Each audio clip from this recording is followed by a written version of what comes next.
Hey folks, Sharky here, and back with another video about the 4-pill LDMOS. So I'm not gonna lie, I've been procrastinating the crap out of this video because once I finished this box, I set it up and I got it all ready to go, and I kind of slumped into my chair and didn't want to mess with it anymore. This has been a long-term project for me, man. I worked on this for a long time, and now that it's finally done, I don't want to mess with it anymore. I just want to plug it in and leave it alone, if you know what I mean.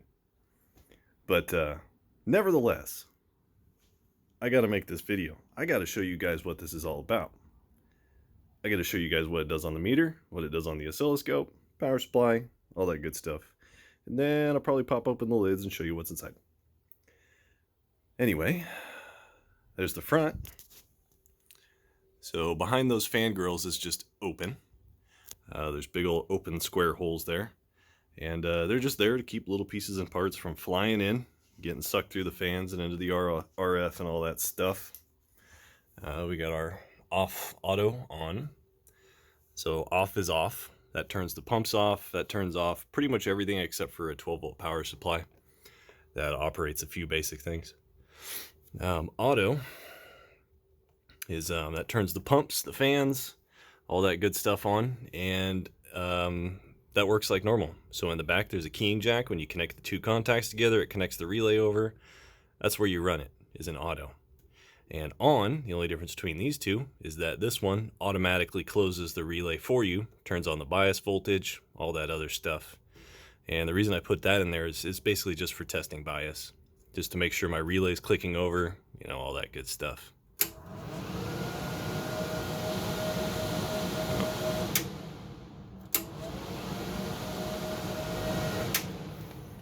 Alright, so this is just a reservoir. PC water cooling components. We got a drain valve in the front so that if you want to change the water out, you can. Nothing too special there. Let's cruise around to the back. Oh. This thing's bigger than my bench, so I'm sorry if I can't really get the wide shot. Alright, we got our 12 or our 65 volt power coming in, our input, our output, and our attenuator loop. So if you saw my video about my 1-pill LDMOS, this is just a loop to insert an attenuator. So if you want to use different size radios, you can. If you want to go up to a bigger radio, you can pop an attenuator in line and not have to worry about it. And this box takes about 36 watts, somewhere between 30 and 40 watts peak. And that's all you need to drive the maximum potential out of it. You'll see that here in a minute. All right, here is my power supply.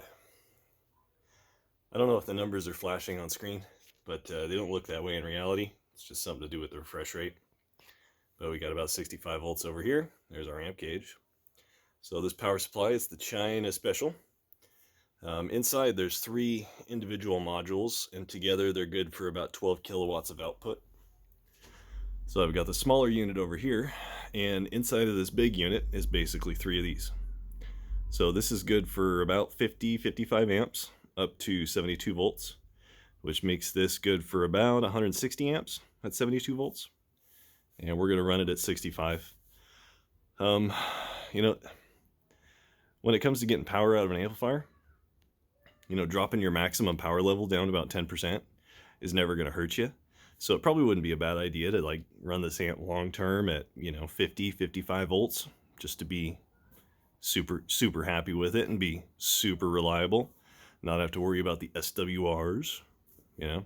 Maybe if your coax gets cut or something and you're running it at 50 volts, it might survive. Whereas at 65 volts, it's more likely to explode on you and lose your FETs. So running these at 50 is definitely an improvement in reliability. So that might be a good idea for a long-term use case scenario. All right, what do we got going on here? 10 kW peak. So this is my peak switch and this is my multiplier. Let's turn this sucker on.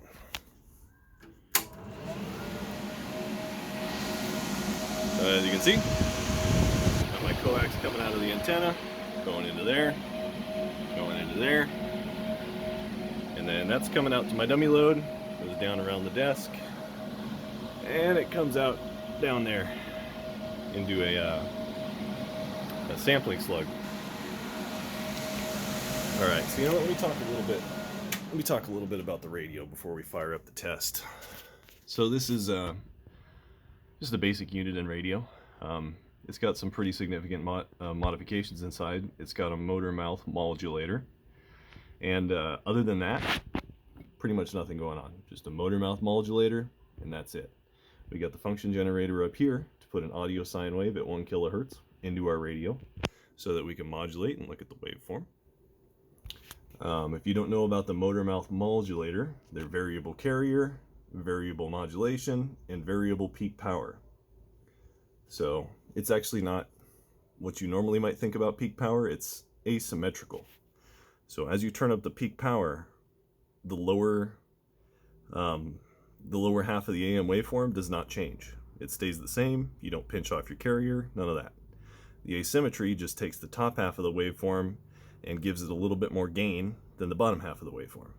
So when I'm turning up the peak power, that's what I'm doing. I'm turning up the asymmetry, and I'm turning up the positive peaks. I'm not changing anything else, not changing the carrier, not changing the actual modulation level, just turning up the gain on the peaks. So let's fire this up and let me show you what she do.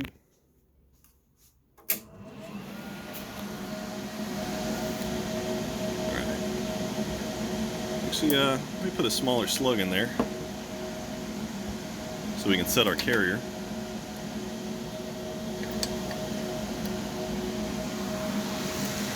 And I'm going to turn off my modulation.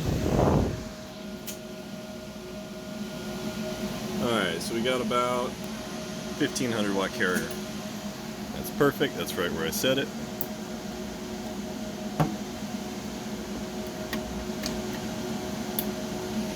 Alright, we're back to the 10K slug. Okay, so that's our carrier.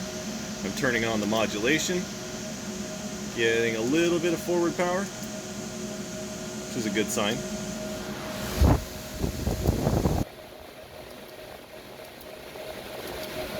Okay, so this is a 1:4 carrier ratio, so this has no asymmetry applied to it.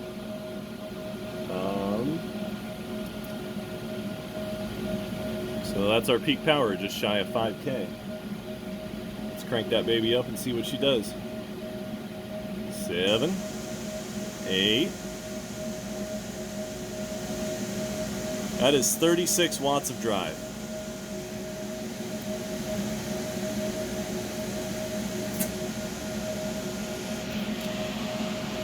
So that's 36 watts of radio drive with no attenuator.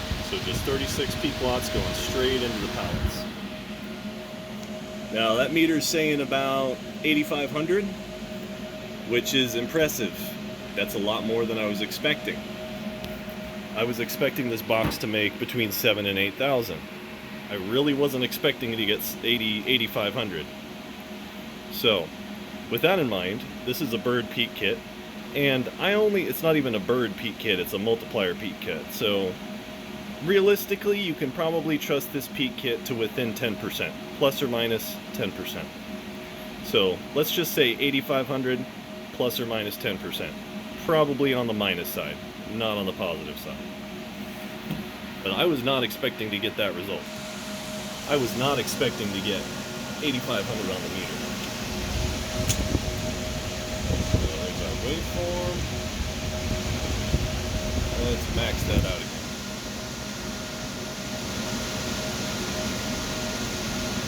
That's 9K right there.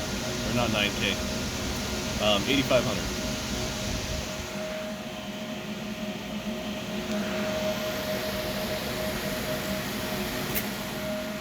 Ooh-wee. I got more than I bargained for. Still a little shocked that that happened. I was not expecting to see that power. And I'm probably not going to run it like that. Well, truth be told, I'm not going to run this one at all. Because this one's going to a friend of mine. This box is going to a friend of mine. And I'm going to build another one, just like it, for myself. Because I bought parts to build 2 of them. Let's see, what do we got over here? Oh yeah, we got sheet metal to build a whole nother one. Now with that said, I am not, repeat not, I am not building another one of these. I'm not doing it. I've built this one. This one's going to my friend. I'm building one more for me, and I am not building any more. Okay? You might be able to bribe me with some absurd amount of money to do it, but let's just say I'm not building another one because I'm not motivated enough. I have a day job that pays a lot more than this hobby will ever pay. You know, I live in California, dude. My cost of labor is pretty high. You know, I could probably make a living on ant building if I was in some other state where, you know, a master bedroom didn't cost $900 a month to rent. Now, I'm not renting just a master bedroom, but you get the idea. Ant building for me is not a profitable adventure. So keep that in mind. With that said, I really, really want to make a pallet kit. I want to make those pallet kits available for everybody so that you can solder the parts in, plug in power, plug in your signal, plug in your dummy load, press the button, and it works.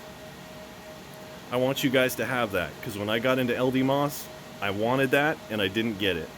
I went out and I bought somebody else's crappy, you know, quote unquote 160 through 6 meter pallet, and I plugged power into it, I plugged a radio into it, and I plugged the dummy load into it, and it did not do what it was supposed to. So I really want to make a pallet kit that you guys can get for a reasonable price that does that.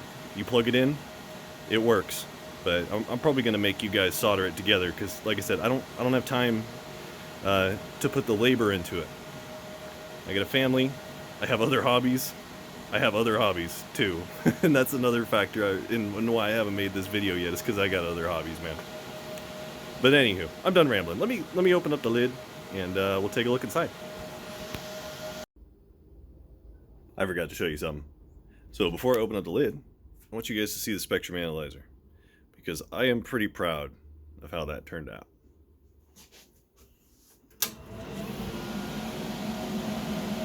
Still got our 10K slug. Put it into peak mode.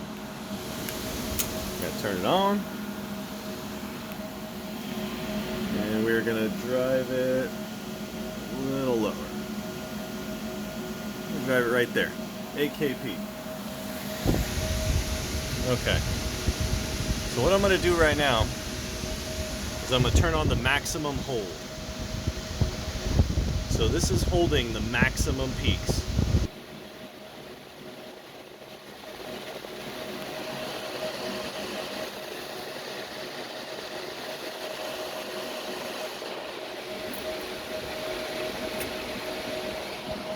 And just to show you there's no funny business, follow these cables.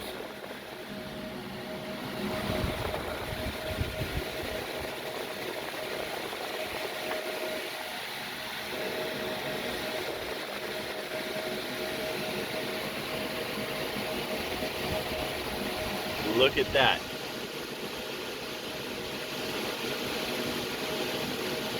Take a good close look at that, because that impressed the hell out of me. I had no idea it was going to be that good. It doesn't get much better than that. It really doesn't. So these are our harmonics up here. 60 dB down on every single harmonic. I'm proud of that. I'm genuinely proud of that. I feel like I've accomplished something, because before you filter the pallets, they're pretty dirty. Took a lot of filtering to get that. Actually, you'll see it didn't take that much filtering. But anywho, I'm gonna take the lid off now. Ta-da! There she is. Where do I even begin though? There's so many pieces and parts. So many pieces and parts.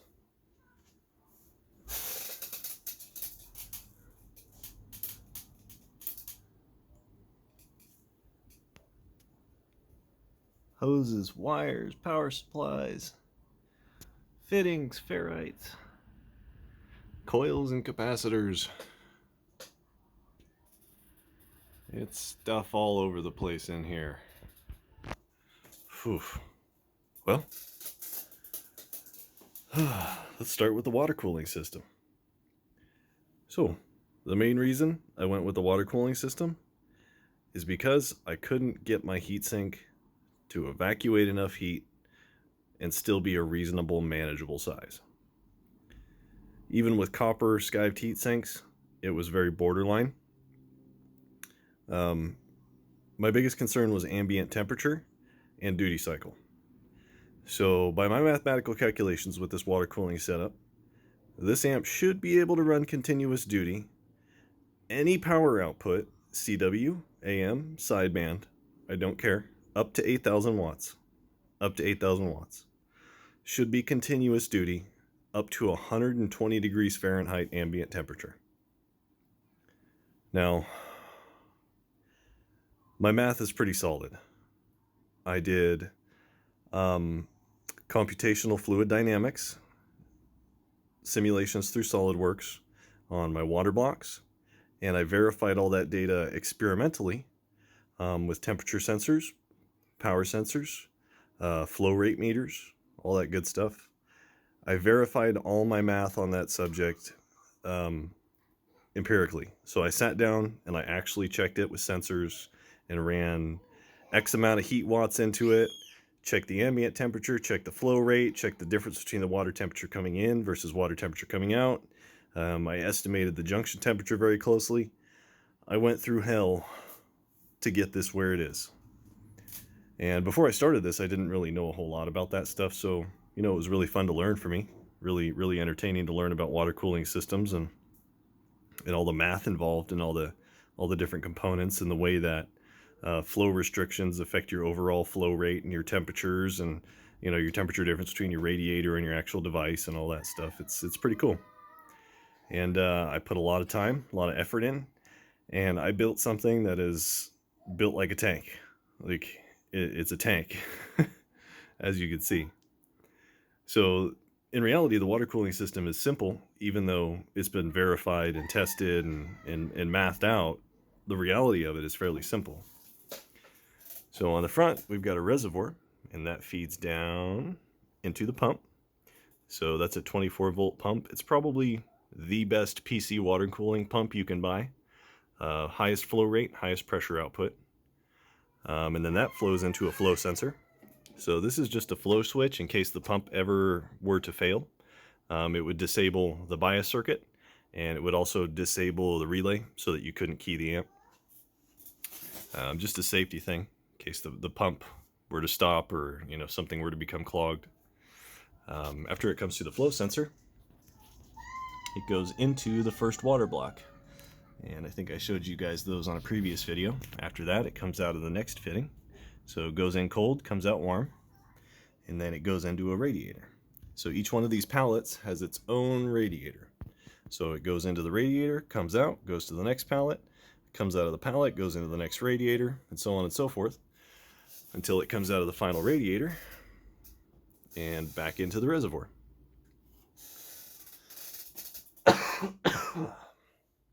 Excuse me. I don't have COVID, I'm just a smoker. So, the water cooling system is overall fairly simple. But all the math it took to be confident with it was pretty significant. I had to do a bunch of tests, to compare different tubing sizes. Just for example, one of the biggest flow restrictions in the entire system would have been the flow sensor, had I not gotten one that was way bigger than it needs to be. So these are all 1/4 inch BSPP fittings. If I'd gotten a 1/4 inch BSPP flow sensor, it would have restricted the flow so badly that these pallets would have been 10 or 20 degrees Celsius hotter than they currently run. So I had to go up to a 3/4 inch flow sensor. And had I not mathed it out, had I not checked with flow sensors and pressure gauges, I would have never known that. And, there are many pitfalls here. If you don't know what you're doing, it's kind of easy to screw it up. But, worst case scenario, you always just overbuild it and call it a day. You'll probably be fine. But every little thing in here restricts flow. This hose has a flow coefficient, that hose, these radiators have a flow coefficient, and they all add up to slow down the flow of water through your entire system. And if you don't have enough head pressure to overcome that flow coefficient with a reasonable amount of flow, stuff's going to overheat. But anyway, enough about that. So other than that, things are probably pretty straightforward. We've got 24 volt supply and a 12 volt supply. This one's just basically for the relays. So we've got our output relay and then our input relay over there. And that's for the control, or the keying switch. So when you connect this yellow wire here to ground, that activates both relays, clicks it into transmit mode, and it also turns on this cool little green light. And that's pretty much all the 12 volt system is there for. The 24 volt runs the fans, and it runs the water pump. Oh, this 12 volt also runs the bias circuits on the pallets. This 24 volt supply is for the fans. So these are all 24 volt, fairly high flow fans. They're no joke. They move a lot of air and make a lot of noise. That was another factor in my water cooling system that I had to test very, very thoroughly. And it all paid off. You know, like I said, after testing every single thing, it worked out. My math adds up. 120 degrees Fahrenheit, continuous duty, up to 8,000 watts any mode. I am confident with that figure. I'm confident with it. The only thing I'm not particularly confident about with that figure is the combiner, because I haven't actually tested that at those power levels. But looking at it with the infrared camera, nothing on here is getting too hot. You know, you run it up to a 4,000 watt carrier, run it for a few minutes, nothing gets real hot. So I'm confident with it.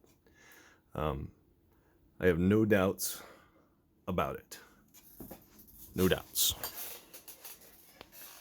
So up here in the RF section, we got our pallets. I believe I've made another video kind of explaining what's going on with those, but there's a few things I didn't explain that you'll see in this box. One is the combiner, the filters, and the splitter, the input splitter. So this box is fairly simple in that sense. We got our radio input here. That comes in, gets switched through the relay, and when you're in transmit mode, it goes out one of these ports. I forget which one. Attenuator loop out. So when you go into transmit, your radio actually comes out this port, and this is just so you can add an attenuator. If you want to run a 100 watt radio, you can. You know, put in the appropriate attenuator to knock your power down to 36 watts, and you're good to go. So I'm only running, you know, 20 or 30 watt radios into this thing, so I just got my attenuator loop going right back in. And from that comes over to the input splitter. This input splitter is pretty standard, something you'll see in a lot of amplifiers, and 2879, 1446 amps, 2290 amps. This input splitter is pretty common, something you've probably all seen before. Only difference is I've got a little L network in front to match the impedance. So I got 50 ohms in and 50 ohms out on all 4 ports, and those split off into my pallets.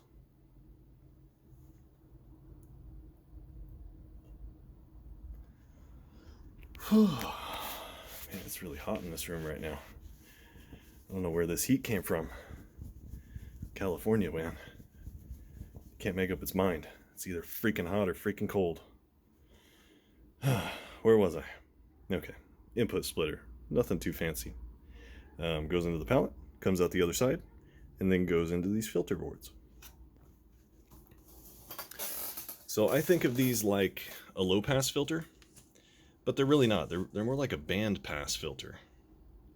I mean, they'll pass low frequencies, but the input SWR of these isn't tuned for anything other than 27 megahertz. So these are tuned solely for 27 megahertz. All they are is a pi network. So you've got a shunt capacitor, a series inductor, and a shunt capacitor. 120 puff, I forget how many henries, and a 120 puff over here. So nothing too exciting as far as radio frequency stuff is concerned, but I'm willing to bet that this is the first time most of you have seen filters inside of a 4-pill LDMOS before. I don't know. I don't know if there's anybody doing that, maybe, but I've searched the internet high and low and I haven't seen anything like it. So I think it's pretty cool. And as you guys saw in the spectrum analyzer, I still have that showing. Holy crap. this setup filters. After the power comes out of the filters, they all come up here into the combiner. And I'm sure a few of you have seen this type of combiner before. It's called a lumped element Wilkinson splitter combiner. And basically what it is it's 4 pi networks. So on the input, we've got on the input we've got a shunt capacitor, and then it goes through a series inductor, and there's another shunt capacitor on the other side where they all combine into one. Now, this pi network, for example, takes 50 ohms in and has 50 ohms out. These pi networks have 50 ohms in and then 200 ohms out. So 4 200 ohm signals coming together makes for a 50 ohm signal. That's really all this does. And then it's got the resistors in between that are there to soak up any imbalance between any 4 of these sections. The resistors are there just to eat up a little bit of that. And so far they get a little bit warm. You know, they get, like if ambient temperature is 25, they'll get up to 30 or 35. So there's a little bit of power going into these resistors, but it's nothing worth fiddling over for sure. Side note, if any of you guys are considering filters like this, you do have to tune them individually. So you have to hook up a dummy load, hook up your nano VNA or your VNA of some kind, and tune these to be matched. And all 4 of these are tuned to match. All the pallets are tuned to be matched. And the combiner is the same. Each one of these is tuned for both phase and impedance. And they're very, very close. Certainly close enough to keep any imbalances down. After the combiner, I don't know if you can see that wire in the center there, but that comes down to these contacts on my relay.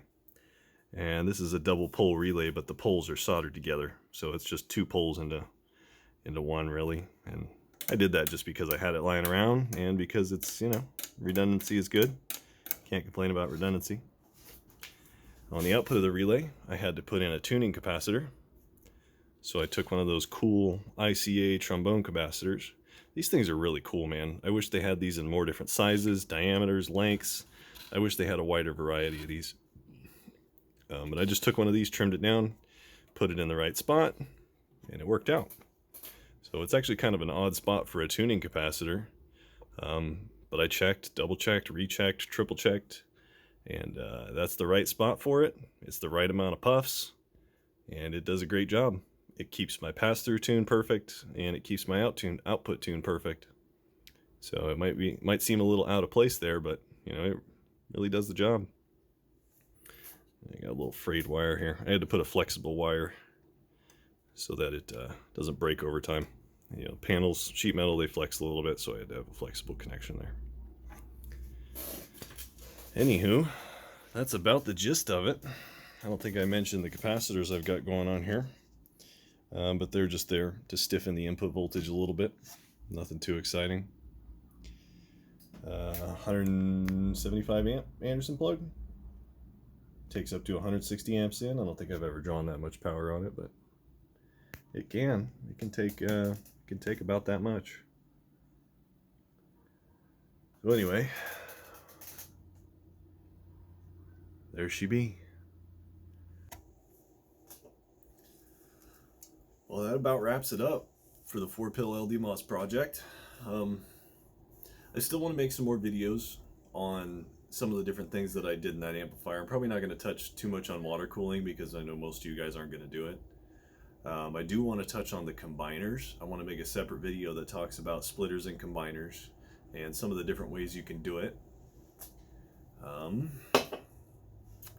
got more LDMOS projects I want to work on. I picked up a mystery 2-meter LDMOS kit from China. It arrived at my door the other day without instructions, which is nice because there's nothing assembled and they're all surface mount components with no value listed on them, so that's nice. Maybe I'll make a video about that one, if I get it working anyway. I'm definitely going to make some more stuff, but guys, remember, I'm just a hobbyist. I don't do this for a living. I'm probably not going to release a video on any regular basis. I'm just going to keep doing my thing, and as I want to build something new, I might make a video, I might not. We'll see. But I want to say thank you to a handful of different people out there, because without their help, without the content that they have provided for all of us, I probably never would have been able to make it as far as I have in this hobby and had as much fun, learned as much, built so much cool stuff. Without these guys, I probably never would have been here. So the first one that I have to thank is Mr. BBI. Mr. BBI has probably the most comprehensive video library on amplifiers for radio ever, out of anybody. He's got video after video after video on all kinds of different amplifiers, and just having that there to be able to look and hear him talk about it and see what he's looking at and see the inside of all these amplifiers is incredibly helpful. You know, it's like prior art, if you know what I mean. We're standing on the shoulders of giants. You know, we're all learning from those that came before us, and he's got content on pretty much everything that came before us. And on top of that, he's a very smart man himself, and he has a lot to share. So, Mr. BBI, thank you. Thank you very much. I appreciate it. A handful of other people. Mr. Sean Foley. Mr. Sean Foley. Thank you, sir. Thank you for your help. When I first got into radio, I joined a Facebook group called CB Radio Show and Tell. And I believe he's always been a moderator there as long as I've been in radio. And he gave me kind of my first dose of real technical RF knowledge. You know, I'd go in there and ask some simple question, you know, why are my SWRs bad? And he'd come in and give some really long technical explanation, and I'd have to stare at his comment for, 10 minutes to absorb it all. And in the end, he pointed me in the right direction every time. He always sent me down the right path, and pretty much everything I've ever seen him post ends up being technically correct. So if Sean Foley comes into your group and starts talking technically, give him a little bit of credit. Everybody makes mistakes. I'm sure he makes them too, but he knows what he's talking about, and he's helped me immensely. So thank you, Sean. Motormouth Mall is another person that he probably didn't know he was teaching me, but he did. Just listening to him talk about different subjects and seeing his comments and scrolling way back through history and just, finding a random thread talking about something I'm interested in. Well, John probably came along, commented on it, and left, a pearl of wisdom. I've learned a lot from John. Very cool guy. He's I get the impression he's done a lot of things in radio long before anybody else did, and didn't even say anything about it. He was just tinkering. David as well. David Dowler, that's his last name. As far as I know, those two guys are two peas in a pod, and I appreciate, both of them for all their help. Thank you guys. There's a bunch of ham guys that are working on LDMOS, and they're sharing their knowledge with the world. KF8OD. KF8OD is one of the first blogs I came across that had LDMOS content, and he's got a really good blog. He talks about a lot of different things, and he shows schematics, shows diagrams of how different things are done, and I appreciate it immensely. Having that visual reference on LDMOS stuff was very helpful for me. There's really not a whole lot of content out there about LDMOS amplifiers, certainly not nearly as much as you might see for a 2879 amplifier or a 2290. So everything that he posted on his blog has been very helpful. Thank you, Mr. KF8OD. I'm reading from my list, man. I've got a long list here. W6PQL. Another great source of LDMOS information. Lots of visual references, schematics, and stuff like that. I actually don't own any of his palettes, but I was thinking about picking up one of his 2 meter palettes and a low pass filter for it. Maybe one of these days. Maybe if my China LDMOS project doesn't pan out, we'll do that as well. Another ham call sign I want to throw out there is W0QE. I like that call sign. He's woke. He's woke AF. I think his name's Larry, and he does these tutorial videos for SimSmith. Between having a Nano VNA and SimSmith, those two tools propelled my knowledge of radio to a whole new level that I probably couldn't have gotten to with a pen and paper and an antenna analyzer. Actually having a Nano VNA, a real VNA that reads complex impedance, and SimSmith, a tool to see how different components interact with each other and actually affect the signal, and being able to see that in a graphical way was incredibly helpful, and I benefited a lot from his tutorials. And I don't know the creator of SimSmith off the top of my head. I'm not too good with call signs, but thank you to both of you guys, W0QE and the gentleman who created SimSmith. I can't tell you how much you've helped my knowledge in terms of radio and the technical aspects of it. Another guy I want to give a shout out to, W2AEW. He's got a lot of videos on different topics in radio, and he's got all kinds of cool stuff in there, man. He talks about like so much random stuff. Like I said, most of it's got to do with radio, but just all the little tidbits of information I picked up from that guy and his content.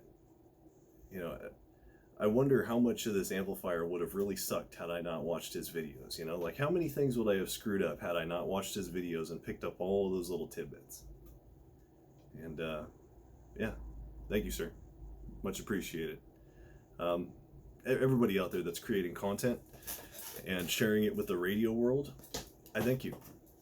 I hope I can do the same. I hope I can share little tidbits of knowledge that other folks can pick up on, and they can take their hobby to the next level. As far as I'm concerned, that's what YouTube, that's what the internet's all about, the share of knowledge for the betterment of maybe not humanity, but our radio hobby. Anywho, thanks for watching, guys. Thank you all. Thank you all for your content. Thank you all for your knowledge and your support. And I appreciate it. I'll be back with another video one of these days as soon as I fire up another project. I'm Sharky. I'll catch you guys later.